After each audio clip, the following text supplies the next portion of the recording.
Welcome back to my YouTube channel biology with Jagriti. आज का हमारा जो लेसन नंबर है वो सेकंड है and we are going to deal about trypanosoma. These are the references and सबसे पहले हम डील करने वाले हैं इसकी सिस्टमैटिक पोजीशन के साथ कि ट्रिपैनोसोमा की सिस्टमैटिक पोजीशन क्या है। सिस्टमैटिक पोजीशन मीन्स वो कौन से किंगडम, कौन से फाइलम, कौन से सब फाइलम, कौन से ऑर्डर, कौन सी फैमिली इनमें लाई करता है। So this is very important because ये आपको पता होना चाहिए। आप किसी भी जब एग्जाम्स में आप अपने लिखेंगे ट्रिपैनोसोमा के बारे में या किसी भी ऑर्गेनिजम्स के बारे में अगर उसमें आता है तो आपको सबसे पहले you have to write about these things. तो ट्रिपैनोसोमा का किंगडम होता है Protista, phylum Protozoa, sub phylum Sarcomastigophora, order Kinetoplastida, family Trypanosomatidae, genus Trypanosoma and species brucei. इसके अलावा भी बहुत सारी स्पीसीज होती हैं जैसे क्रूजियाई, गैम्बियंस। ओके, नाउ अब हमें डील करना है इसकी मॉर्फोलॉजी के साथ। तो सबसे पहले हमें समझना ज़रूरी है कि मॉर्फोलॉजी क्या होती है। मॉर्फोलॉजी मीन्स आउटर अपीयरेंस, कोई भी चीज़ बाहरी रूप से कैसे दिखती है वो उसका मॉर्फोलॉजी है। तो जब ट्रिपैनोसोमा होता है उसमें कुछ चीज़ें होती हैं जैसे उसकी बॉडी में पाया जाता है फ्लैजेलम। फ्लैजेलम होता है मोशन के लिए, लोकोमोटरी स्ट्रक्चर है। न्यूक्लियस जेनेटिक मटेरियल कंटेन करेगा। काइनेटोप्लास्ट जिसकी वजह से ये ऑर्डर काइनेटोप्लास्टिडी में लाई करता है। एंड दिस वन जो इस तरीके से आपको जिगजैग या फोल्डिंग मेम्ब्रेन दिख रही है इसको अंड्यूलेटिंग मेम्ब्रेन कहते हैं। ओके, नाउ जो ट्रिपैनोसोमा है वो डिफरेंट लाइफ फॉर्म्स में पाया जाता है। एक एक्स्ट्रा पॉइंट कि इसकी जो आउटर इसकी जो मेम्ब्रेन है आउटर वो पैलेसिल से बनी हुई होती है। तो पैलेसिल इसको एक डेफिनेट बॉडी शेप प्रोवाइड कराता है। उसके अलावा इसमें ग्रेन्यूल्स होते हैं, साइटोप्लाज्म होता है। ठीक, तो इसके डिफरेंट फॉर्म्स हैं। ये डिफरेंट फॉर्म्स में ट्रिपैनोसोमा अपनी लाइफ साइकिल में पाया जाता है। वो जब भी अपनी लाइफ साइकिल पूरी कंप्लीट करता है उसमें डिफरेंट फॉर्म्स में रह के करता है।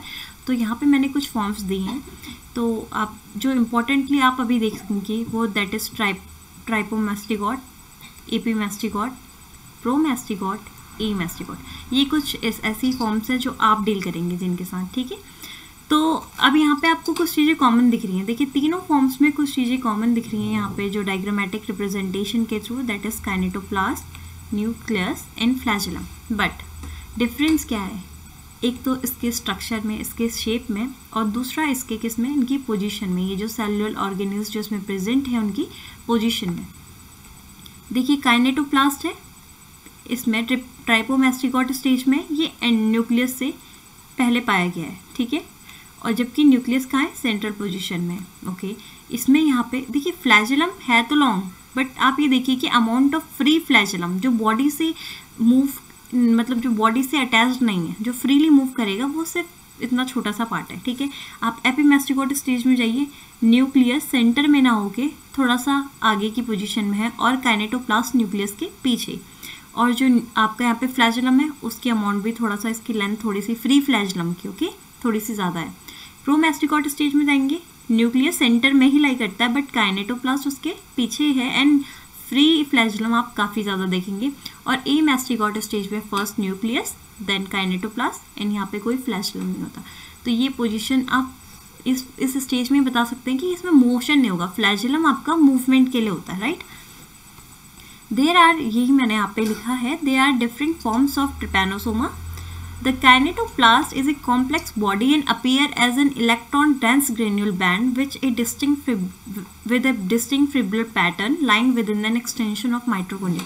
देखिए जो काइनेटोप्लास्ट होता है वो माइटोकॉन्ड्रिया के अंदर पाया जाता है और जो माइटोकॉन्ड्रिया के डीएनए से एक डीएनए आपस में कंडेंस होकर स्ट्रक्चर का फॉर्म करता है जिससे हम काइनेटोप्लास्ट कहते हैं। कोई एक्स्ट्रा सेलुलर ऑर्गेनिल नहीं है ट्रिपैनोसोमा के अंदर। ठीक, उसके अंदर जो माइटोकॉन्ड्रिया के डीएनए के उससे बनी हुई थी काइनेटोप्लास्ट। अब हम पढ़ते हैं इसकी लाइफ साइकिल के बारे में।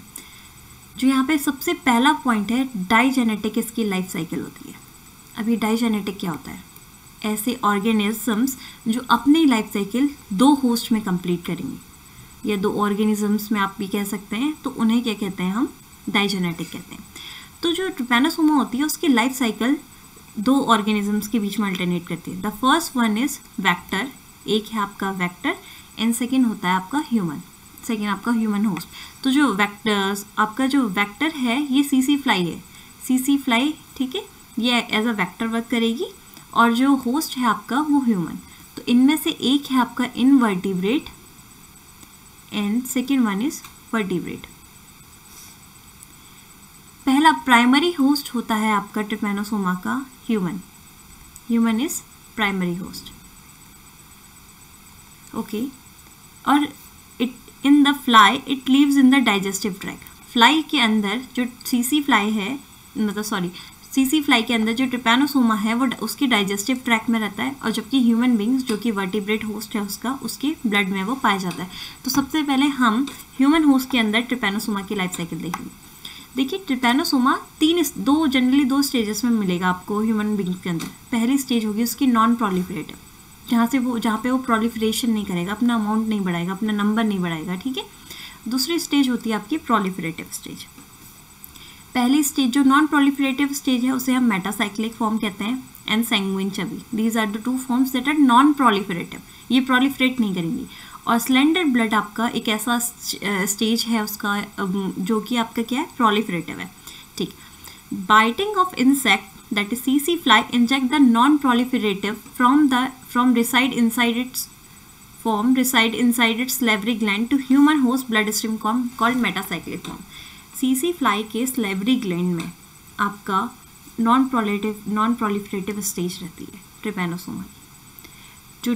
जब आपको सीसी फ्लाई काटेगी, इन्फेक्टेड सीसी फ्लाई जब किसी नॉर्मल ह्यूमन बींग को काटेगी, तो जब वो काटते वक्त क्या करेगी, जो नॉन प्रोलिफरेटिव फॉर्म है उसको ह्यूमन बींग्स के अंदर इंजेक्ट कर देगी। और ये जो नॉन प्रोलिफरेटिव फॉर्म होती है वो होती है मेटासाइक्लिक फॉर्म, जो हमने यहाँ पे देखा था। इसी फॉर्म को हमने यहाँ पे देखा था, और यहाँ पे लिखा भी है that is this is a non proliferative form. तो ये बात याद रखने वाली है कि सीसी फ्लाई अपने अंदर से जो हमारे ह्यूमन में जो फॉर्म एंटर करवाती है, उसकी वजह से जो फॉर्म एंटर करता है that is non proliferative form. But blood stream में आते ही ह्यूमन बींग्स की ब्लड स्ट्रीम में आते ही नॉन प्रोलिफरेटिव फॉर्म एक प्रोलिफरेटिव फॉर्म में चेंज हो जाता है, जिसे हम स्लेंडर ब्लड कहते हैं। दिस स्टेज, इस फॉर्म में आपका ट्रिपैनोसोमा आ जाएगा, ठीक। The slender form gets its energy from the glycolysis in the blood in an organelle called ग्लाइकोसोम।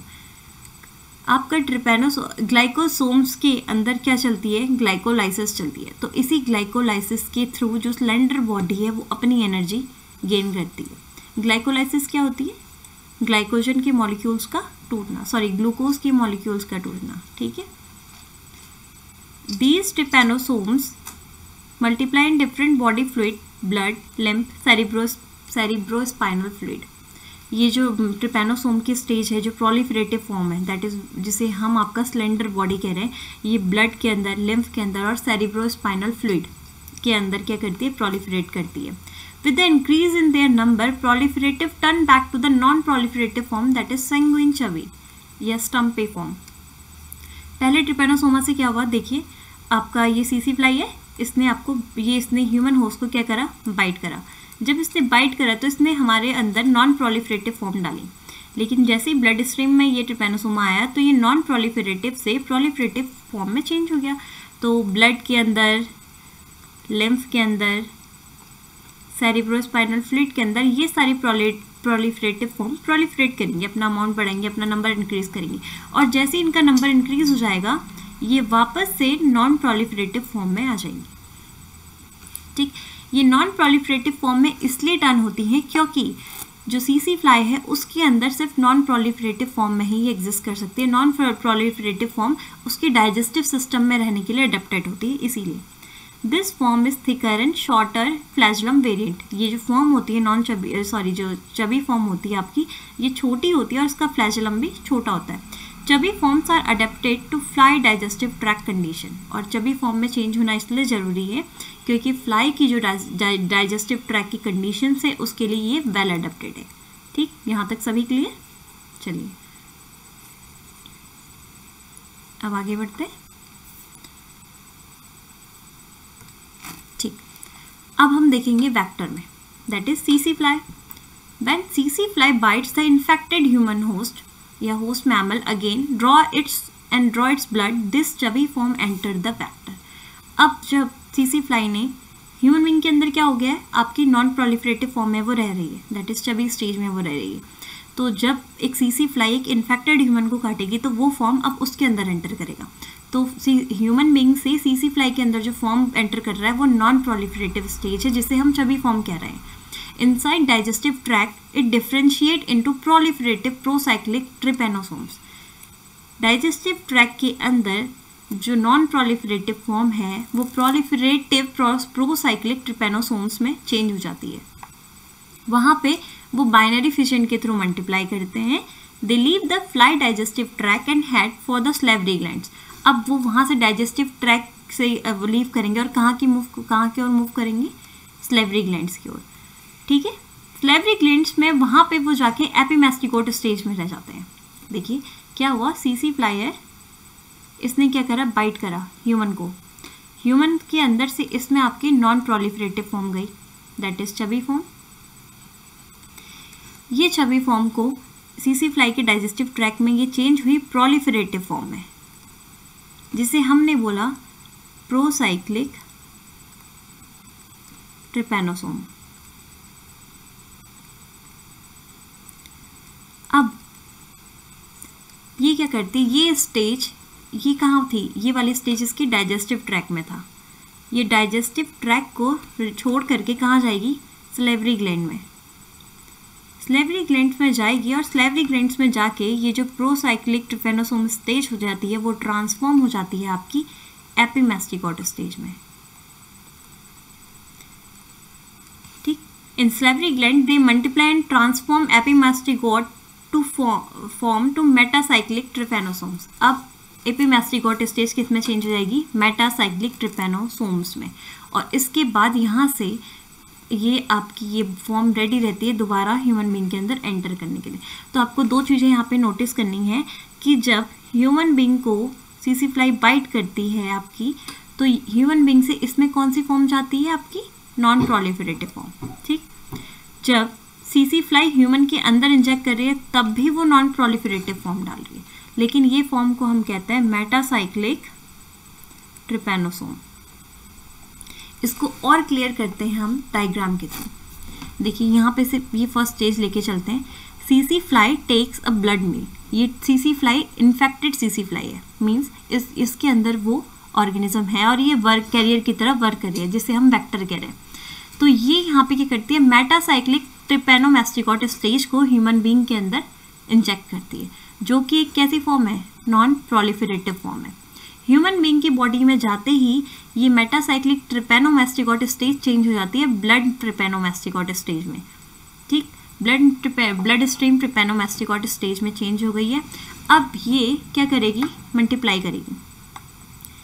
ट्रिपेनोमेस्टिकोट multiply by binary fusion in various body fluids, जैसे ब्लड में, लिम्फ में, स्पाइनल फ्लूइड में, यहाँ जाके ये मल्टीप्लाई करने लगेगी। ओके, ये वाली फॉर्म इसकी कैसी है, प्रोलिफरेटिव फॉर्म है। प्रोलिफरेटिव फॉर्म है और ये अपना शुरू कर दिया इसने ब्लड में। अच्छा, इस स्टेज में, जिस स्टेज में ये ब्लड में विजिबल है, मीन्स ये आपके ब्लड में रह रही है, वो स्टेज में ये अगर ब्लड उस स्टेज में आपका निकाला जाए और उसी स्टेज में आपका क्या हो जाएगा, इसका डायग्नोसिस हो जाएगी। मान लीजिए कोई ह्यूमन इन्फेक्टेड है और उसका आपको सीसी फ्लाई का मतलब ट्रिपेनोसोमा के प्रेजेंस की क्या करनी है, आपको उसका डायग्नोसिस करना है। तो आप ब्लड सैंपल लेंगे और ब्लड सैंपल में आपको ट्रिपेनोसोमा की कौन सी स्टेज मिलेगी, ट्राइपोमेस्टिकोट स्टेज मिलेगी, या फिर ब्लड स्ट्रीम ट्राइपोमेस्टिकोट स्टेज मिलेगी। ठीक है, तो ट्राइपोमेस्टिकोट स्टेज मिलेगी ब्लड में। ओके, इसीलिए यहाँ पे टी लिखा है। D stand for diagnostic stage, means इस स्टेज में आप डायग्नोसिस करके पता लगा सकते हैं कि कोई भी ऑर्गेनिज्म ट्रिपेनोसोमा की वजह से सफ़र कर रहा है या नहीं। इसी अब क्या करेगी, अब नॉर्मल जो सीसी फ्लाई है वो दोबारा क्या करेगी, ह्यूमन को काटेगी। तो ह्यूमन के अंदर से ट्रिपेनोमेस्टिकोट स्टेज किसके अंदर चल जाएगी, उसके अंदर चल जाएगी। तो सीसी फ्लाई के अंदर गई आपकी ब्लड स्ट्रीम ट्रिपेनोमेस्टिकोट स्टेज हो गए। ट्रिपेनोमेस्टिकोट, अब उसके अंदर क्या होगा, ये जो ब्लड स्ट्रीम ट्रिपेनोमेस्टिकोट से ये प्रोसाइक्लिक ट्राइपोमेस्टिकोट स्टेज में चेंज हो जाएगा और यहाँ पे ये क्या करेगा, मल्टीप्लाई करेगा। देखिए प्रोसाइक्लिक मेटा ट्राइपोमास्टिकॉट जो स्टेज होती है वो डाइजेस्टिव ट्रैक्ट के लिए वेल एडोप्टेड होती है, तो वहाँ पे वो अपना नंबर इंक्रीज करती है। उसके बाद वो कहाँ किसमें चेंज हो जाएगी, आपका मिडगट को लीव करेगी और एपीमास्टिकॉट में चेंज हो जाएगी। मिडगट को लीव करके एपीमास्टिकॉट फॉर्म में कहाँ जाएगी, आपका जाएगी सलेवरी ग्लैंड्स में। सलेवरी ग्लैंड्स में ये एपीमास्टिकॉट स्टेज से दोबारा मेटासाइक्लिक ट्राइपोमास्टिकॉट स्टेज में चेंज हो जाएगी और वापस से ये किसी ह्यूमन को बाइट करेगी और उसके अंदर जाएगी। तो ये जो साइकिल है आपको ये पूरा बहुत अच्छे से इसका आपको साइकिल याद होना चाहिए, आप इसका डिटेलिंग लिख सकते हैं, बट मोस्ट इंपॉर्टेंटली आपको ये चीज़ें पता होना चाहिए कि कौन सी फॉर्म इसकी डायग्नोस्टिक फॉर्म होती है और कौन सी इन्फेक्टिव। अच्छा देखिए यहाँ पे देखिए मेटासाइक्लिक ट्राइपोमास्टिकॉट फॉर्म में ये इन्फेक्ट कर रही है, तो ये फॉर्म इसकी कैसी है, इन्फेक्टिव फॉर्म है। और डायग्नोसिस इसका कौन से फॉर्म में हो पा रहा है, आपका ट्राइपोमास्टिकॉट स्टेज में या ब्लड स्ट्रीम ट्राइपोमास्टिकॉट स्टेज में, तो this is it's diagnostic stage.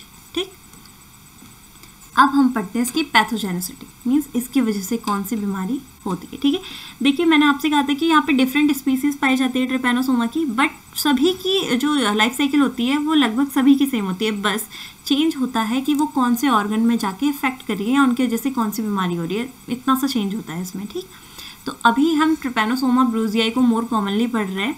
तो ट्रिपैनोसोमा ब्रूजियाई की वजह से होती है स्लीपिंग सिकनेस। इसे अफ्रीकन ट्रिपैनोसोमियासिस भी कहते हैं। 2 sub species of trypanosoma brucei cause African trypanosomiasis. 2 sub species हैं ट्रिपैनोसोमा ब्रूजियाई की जिसकी वजह से आपकी क्या होती है, स्लीपिंग सिकनेस या अफ्रीकन ट्रिपैनोसोमियासिस। देखिए 2 स्पीसीज कौन सी है, पहले हम देखते हैं कि कौन कौन सी 2 अफ्रीकन ट्रिपैनोसोमियासिस है। एक है ईस्ट अफ्रीकन ट्रिपैनोसोमियासिस और दूसरी है वेस्ट अफ्रीकन ट्रिपैनोसोमियासिस। जो ईस्ट अफ्रीकन ट्रिपैनोसोमियासिस है वो होती है ट्रिपैनोसोमा ब्रूजियाई रोडियन से। ये आपको याद करने की ज़रूरत है, ये स्पीशीज़ बहुत इंपॉर्टेंट है। These are the trypanosoma brucei gambiense and rhodesiense. तो आप बस ये याद कर लीजिएगा कि ट्रिपैनोसोमा ब्रूजियाई रोडियंस की वजह से ईस्ट अफ्रीकन सिकनेस होती है, स्लीपिंग सिकनेस होती है, ट्रिपैनोसोमियासिस होती है, और आप ये याद कर लीजिए कि गैम्बियंस की वजह से वेस्ट अफ्रीकन ट्रिपैनोसोमियासिस होती है। And it is transmitted by the CC fly जो कि ग्लोसिना स्पीसीज है which is found only in the sub Saharan Africa. इसी एरिया में आपकी क्या पाई जाती है, सीसी फ्लाई पाई जाती है। इन्फेक्शन 2 स्टेजेस में दिखेगा आपको, एक होती है हीमोलाइटिक स्टेज और दूसरी होती है मेनिंजोसेफेलिटिक स्टेज। सबसे पहले हम डील करते हैं हीमोलाइटिक स्टेज के साथ, हीमोलिम्फेटिक First stage symptoms may be preceded by the development of trypanosomal canker at the site of inoculation within 2 days or 2 weeks of being bitten by an infected fly. देखिए जो पहली stage है जो haemolymphatic stage है वो उसका starting कहाँ से होता है, वहाँ पे क्या बनता है, ट्रिपैनोसोमल कैंकर एक टाइप से ब्लड वेसल्स अल्सर्स होते हैं। ठीक है, अल्सर्स आप इसे अल्सर्स के हिसाब से समझ सकते हैं, जहाँ पे जो सीसी फ्लाई है वो बाइट करेगी, उसके काटने के 2 या 1 हफ्ते 2-3 दिन बाद या 1 हफ्ते बाद वहाँ पे क्या बन जाता है, अल्सर जैसा बन जाता है। ठीक है, और इसमें क्या क्या इसके सिम्टम्स क्या होते हैं, हेडेक होता है, स्लीपिंग सिकनेस होती है, मलेशिया होती है, आपकी वीकनेस होती है, फैटिक होता है, प्रोट्यूसिस होती है, अर्थरेल्जिया होती है, वीकनेस, फैटिक, थकान। प्रोट्यूसिस मीन्स एलर्जी एक टाइप का, इचिंग होती है बार बार, और आपका अर्थरेल्जिया मीन्स आपका जॉइंट पेन होता है। दीज आर द सब सिम्टम्स जो हीमोलिम्फेटिक स्टेज का आपको सिम्टम बताते हैं। ठीक है, दूसरी स्टेज होती है मेनिंजोसेफेलिटिक स्टेज। मेनिंजो है means something like cerebrospinal fluid से ये रिलेटेड रहता है। Second stage, the stage is determined by the examining cerebrospinal fluid and observing trypomastigote. ये किस में एग्जामिन होगी, इस स्टेज के बारे में किसमें पता चलेगा, सेरिब्रोस्पाइनल फ्लूइड को डिटेक्ट करके। In second stage disease, invasion of central nervous system cause a variety of neuropsychiatric manifestation to appear in addition to the first stage sign and symptoms which fever less. इसके सिम्टम्स भी first stage की तरह होते हैं, but इसमें जो fever होता है लेस फ्रिक्वेंटली होता है, मतलब थोड़ा एक टाइम होता है इसका। ठीक है, बहुत एकदम जल्दी से नहीं होगा, थोड़ा लेस फ्रिक्वेंटली होगा, लेस होगा। ठीक है, इसके अलावा ये पॉइंट इंपॉर्टेंट है, the sleep wake cycle become reversed. वो क्या रहा है, देखिए इसमें जो मेन चीज़ें होती है, आपकी स्लीप वेक साइकिल रिवर्स हो जाती है। इसीलिए इसको नाम दिया है अफ्रीकन स्लीपिंग सिकनेस, जनरली क्योंकि अफ्रीकन एरियाज में अफ्रीकन वहाँ पाए जाते हैं, इसीलिए आपका इसे अफ्रीकन स्लीपिंग सिकनेस बोला है। और इसमें होता क्या, दिन के टाइम में आपको जनरली हमारा जो नॉर्मल स्लीपिंग साइकिल होता है वो इस तरीके से अरेंज है कि हमें रात को नींद आती है, दिन में हम एक्टिव रहते हैं, काम करते हैं, बट इसके चलते क्या हो जाता है, दिन के टाइम में आपको सोमनोलेंस हो जाएंगी, मीन्स आपको डिजीनेस रहेगी, आप थकावट रहेंगे, आपको नींद आती रहेगी, ठीक है, लेकिन रात के टाइम को आपको नींद नहीं आएगी, दैट इज़ नॉक्टर्नल इंसोम्निया। और कभी कभी अचानक से आपको नींद आने लगेगी, तो डिस्टर्बेंस हो जाती है आपकी स्लीप वेक साइकिल, टोटल मिला के ये है, ठीक।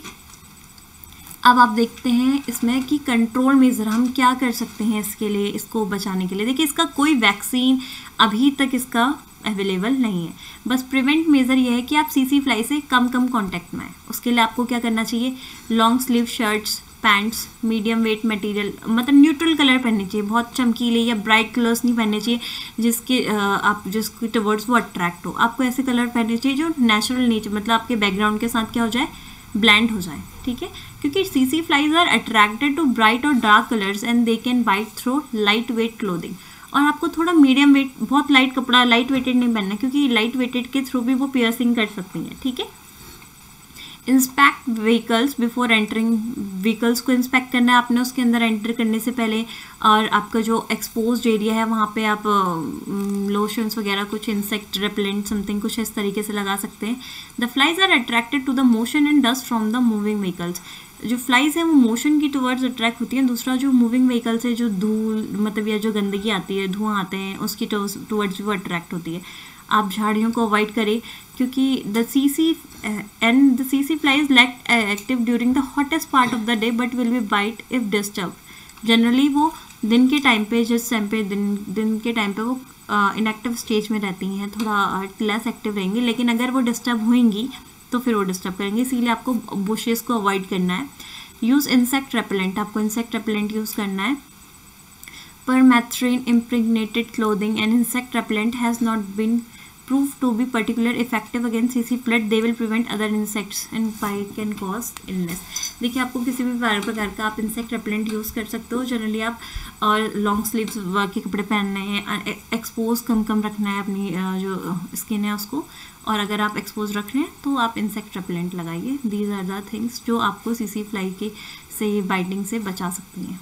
तो मुझे होप है कि आपको ये कंप्लीट समझ में आया होगा। अगर फिर भी आपके कुछ क्वेरीज हैं, you can ask me on comment section, और इसके PDF मैं टेलीग्राम पे शेयर करते रहूँगी। मेरा वहाँ पे चैनल है बायोलॉजी विद जागृति, you can follow me on that, and if you like this video do subscribe and like my channel. Thank you.